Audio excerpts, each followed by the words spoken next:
जय सिया राम। नमस्कार दोस्तों, आइए आज हम पढ़ेंगे राजस्थान का भूगोल। आइए, इसका अध्याय 10 है जिसका नाम है वनस्पति। आइए शुरू करते हैं। वनस्पति वन नीतियाँ। भारत सरकार में वन नीति 1894 में आई थी पहली बार, फिर 1952 में, फिर 1988 में।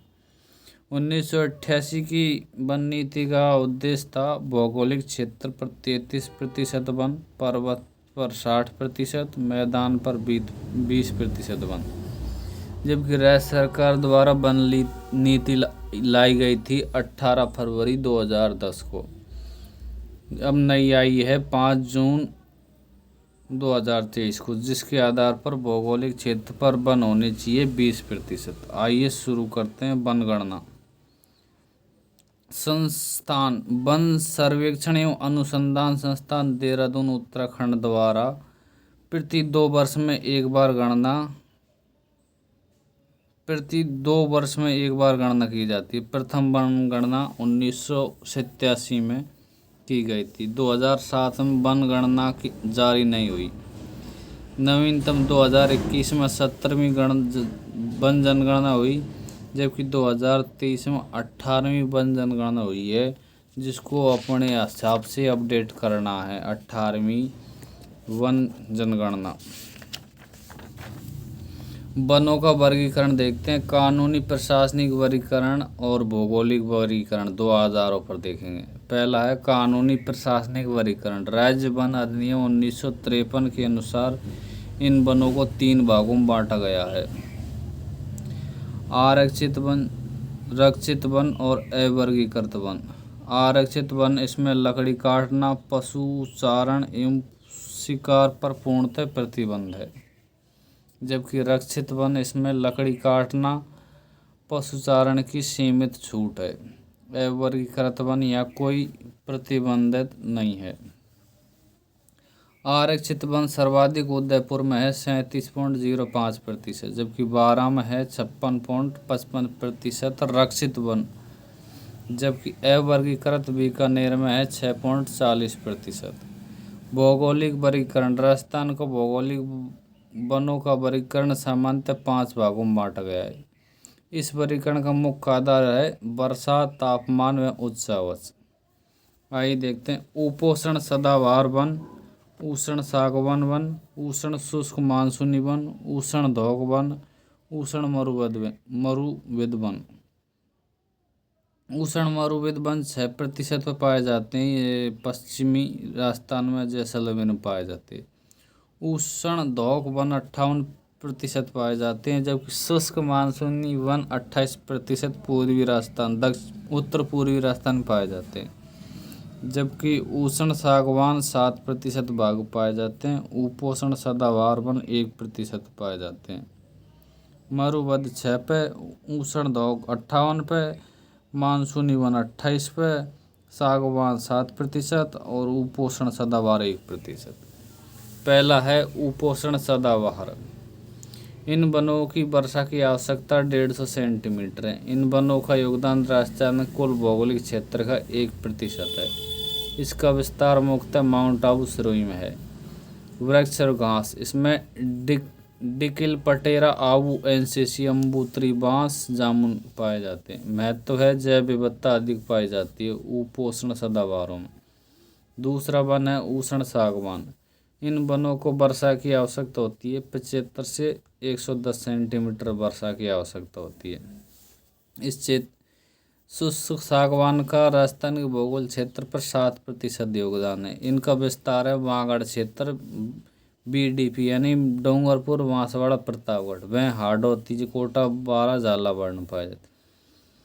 उष्ण सागवान में सागवान, गूलर, महुआ, तेंदू यानी SGMT, सागवान, गूलर, महुआ, तेंदू पाए जाते हैं। महत्व है ये वन औद्योगिक क्षेत्र में अधिक उपयोगी है। उष्ण शुष्क मानसूनी पतझड़, इनमें 50 से 80% वर्षा की आवश्यकता होती है। कुल भौगोलिक क्षेत्र का 28% पाए जाते हैं। कौन से? मानसूनी पतझड़।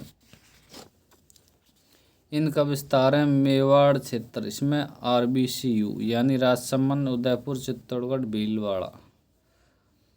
और मैदानी क्षेत्र अलवर, भरतपुर, करौली, धौलपुर। इसमें पाए जाने वाले वृक्ष है साल, सालर, सागवान, शीशम, रोजवुड, खैर, पलाश, आम, चंदन। विशेषता फर्नीचर उद्योग में सर्वाधिक उपयोग। रोहिड़े को राजस्थान में मरु सागवान, मरु टीक कहा जाता है। चौथा है उष्ण दोक वन। वर्षा, इन वनों में वर्षा की आवश्यकता होती है 30 से 60%। ये कुल भौगोलिक वनों का 58% भाग है। यह अर्ध शुष्क मरुस्थल अरावली क्षेत्र सवाई माधोपुर करौली में पाए जाते हैं।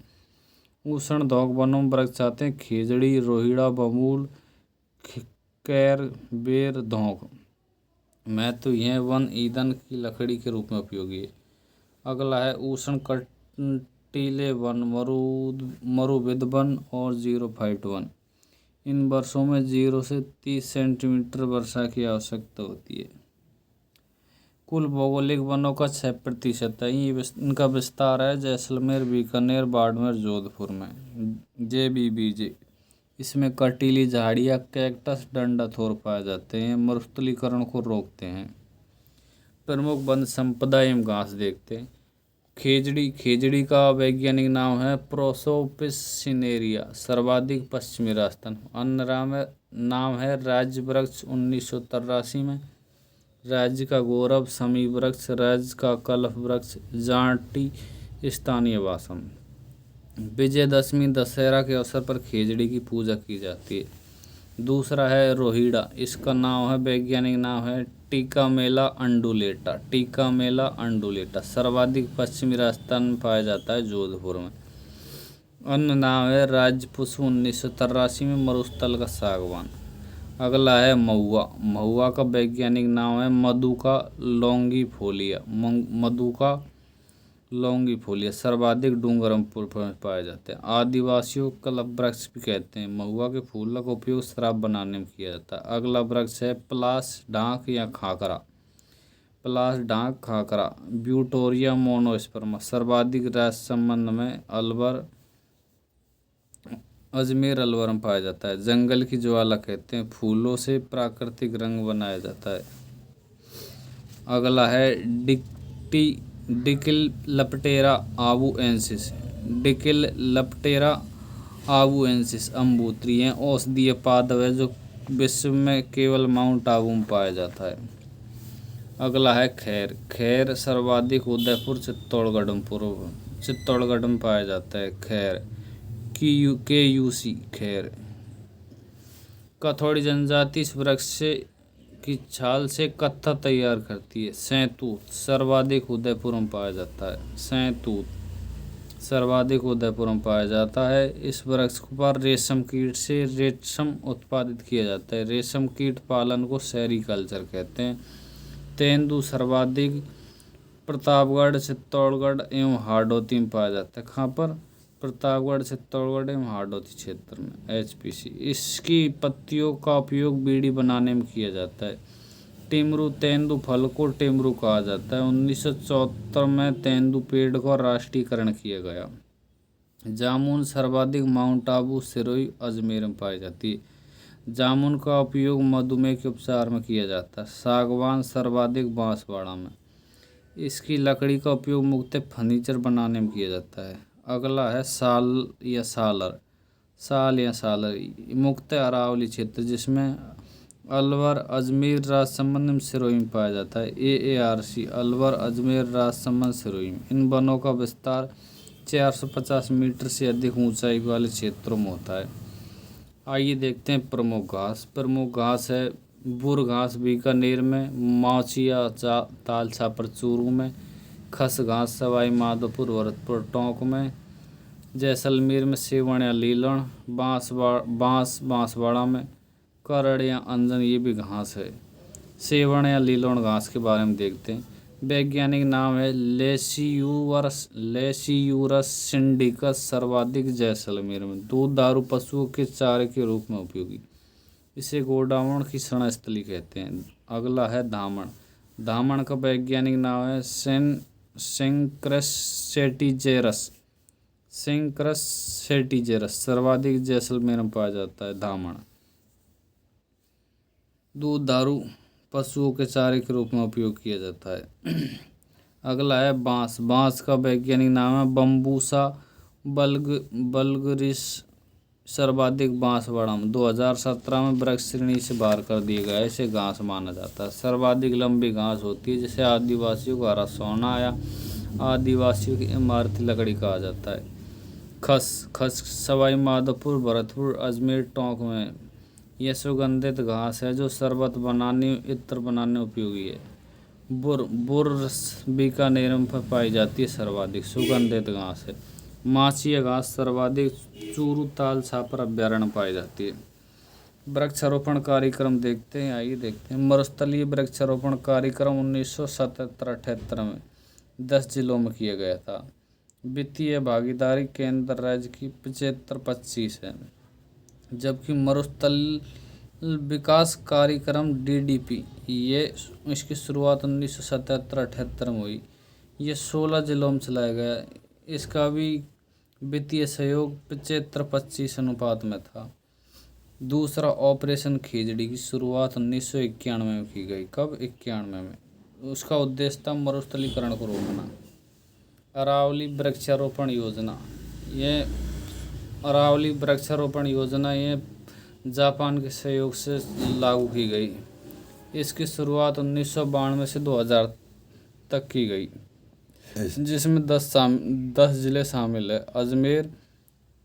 अजमेर नहीं है इसमें। 10 जिले शामिल है जिसमें अजमेर नहीं है। अलवर, जयपुर, सीकर, झुंझुनू, नागौर, पाली, सिरोही, उदयपुर, चित्तौड़गढ़ और बांसवाड़ा।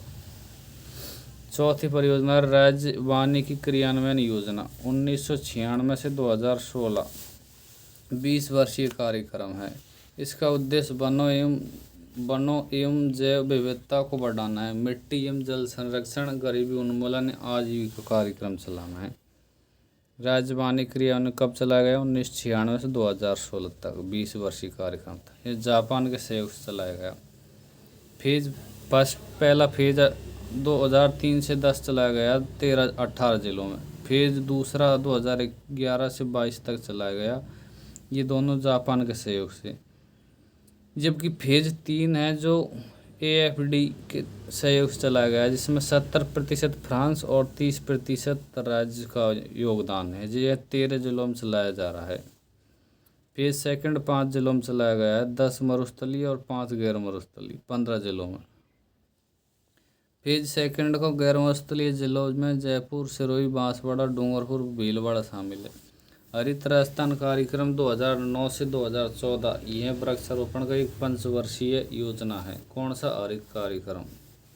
वन धन योजना राज्य सरकार द्वारा 12 अगस्त 2015 से शुरू की गई। इसका उद्देश्य था वन क्षेत्रों के निकट रहने वाले लोगों के विकास और उनकी वनों पर निर्भरता कम करने पर रोजगार उपलब्ध करवाना। अगली योजना वन धन विकास योजना केंद्र सरकार द्वारा चलाई गई 14 अप्रैल 2018 को। इसका उद्देश्य था गैर लकड़ी आधारित उत्पादों द्वारा आदिवासियों की आय बढ़ाना। घर घर औषधि योजना की शुरुआत 1 अगस्त 2021 को की गई, 2021 से 26 तक चलाई। उद्देश्य है रोग प्रतिरोधक क्षमता को बढ़ाना, औषधीय पादपों को बढ़ाना। इसमें 4 पौधे दिए जाते हैं: तुलसी, अश्वगंधा, कालमेघ, गिलोय। वन संरक्षण पुरस्कार अमृता देवी बिश्नोई पुरस्कार की शुरुआत 1994 में की गई। इसका उद्देश्य वृक्षारोपण, वन संरक्षण, वन जीव संरक्षण, ये 3 स्तर पर दिया जाता है।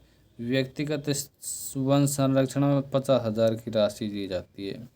ये 2018 में ओम सिंह राजावत को दिए गए, जबकि करंट में देखना है। ये व्यक्तिगत वन्य जीव संरक्षण 50,000 रुपये दिया जाता है, इसमें सतनाम सिंह को दिए गए। संस्थान वन सुरक्षा एवं प्रबंधन, इसमें राशि 1 लाख रुपये है। इसमें बंडर सीमेंट कंपनी RR नगर चित्तौड़गढ़ को, वन सुरक्षा एवं प्रबंधन समिति उदयपुर को, मान सेवा संस्थान हनुमानगढ़ को। दूसरा है इंदिरा प्रियदर्शनी वृक्ष मित्र पुरस्कार की शुरुआत 1986 में की गई। कब? इंदिरा प्रियदर्शनी पुरस्कार 1986 में। यह पुरस्कार भारत सरकार के पर्यावरण एवं वन मंत्रालय द्वारा उन व्यक्तियों और संस्थाओं को दिया जाता है जिन्होंने वनीकरण और बंजर भूमि विकास के क्षेत्र में अग्रणी अनुकरणीय कार्यक्रम की, इसमें 2.5 लाख रुपये दिए जाता है, 2,50,000। राजीव गांधी पर्यावरण संरक्षण पुरस्कार की शुरुआत 2012 में 5 जून को की गई। इसमें यह भी 3 स्तरों पर दिया जाता है। व्यक्तिगत स्तर पर 2 लाख और रजत कमल, नगरीय स्तर पर 3 लाख और रजत कमल, और संस्था को 5 लाख और रजत कमल। चौथा पुरस्कार है कैलाश सांकला वन जीव संरक्षण पुरस्कार। इसकी राशि है 50,000 रुपये। वन जीवों को सुरक्षा हेतु दिया जाता है। वन पालक पुरस्कार, यह पुरस्कार सरकारी विभाग में कार्य करने वाले वन रक्षक और वन विभाग के कर्मचारियों को दिया जाता है, वन पालक पुरस्कार। अगला टॉपिक है वनस्पति एवं वन्य जीवों के संरक्षण संबंधी अधिनियम एवं परियोजनाएं। वन जीव संरक्षण अधिनियम 1972, बाघ संरक्षण परियोजना 1973, मगरमच्छ संरक्षण परियोजना 1975, वन संरक्षण अधिनियम 1980, इसमें संशोधन किया था 1988 में। पर्यावरण संरक्षण अधिनियम 1986, हाथी संरक्षण अधिनियम 1992, जैव विविधता संरक्षण अधिनियम 2000 नियम, जबकि जैव विविधता संरक्षण नियम 2010 में बनाया गया। डॉल्फिन संरक्षण अधिनियम 2009 में। राजस्थान राज्य जैव विविधता बोर्ड का गठन। राजस्थान राज्य जैव विविधता बोर्ड का गठन 14 सितंबर 2010 को जयपुर में किया गया। प्रमुख दिवस देखते हैं। प्रमुख दिवस 14 जनवरी और 31 जनवरी को जीव जंतु पखवाड़ा। 2 फरवरी को रामसर या विश्व आर्द्रभूमि दिवस। 21 मार्च को विश्व वानिकी दिवस। 22 मार्च को जल दिवस। 22 अप्रैल को पृथ्वी दिवस। 22 मई को जैव विविधता दिवस। 5 जून को विश्व पर्यावरण दिवस। 1 जुलाई से 7 जुलाई तक वन महोत्सव एवं वन सप्ताह। 10 सितंबर को ओजोन दिवस। 1 अक्टूबर से 7 अक्टूबर को वन्य जीव सप्ताह दिवस। इसकी थीम थी 2 फरवरी 22 मार्च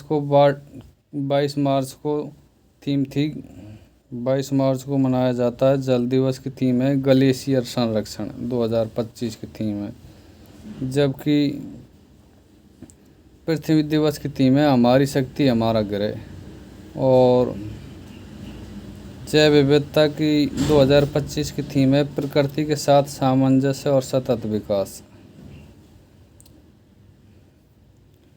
अन्य महत्वपूर्ण तथ्य है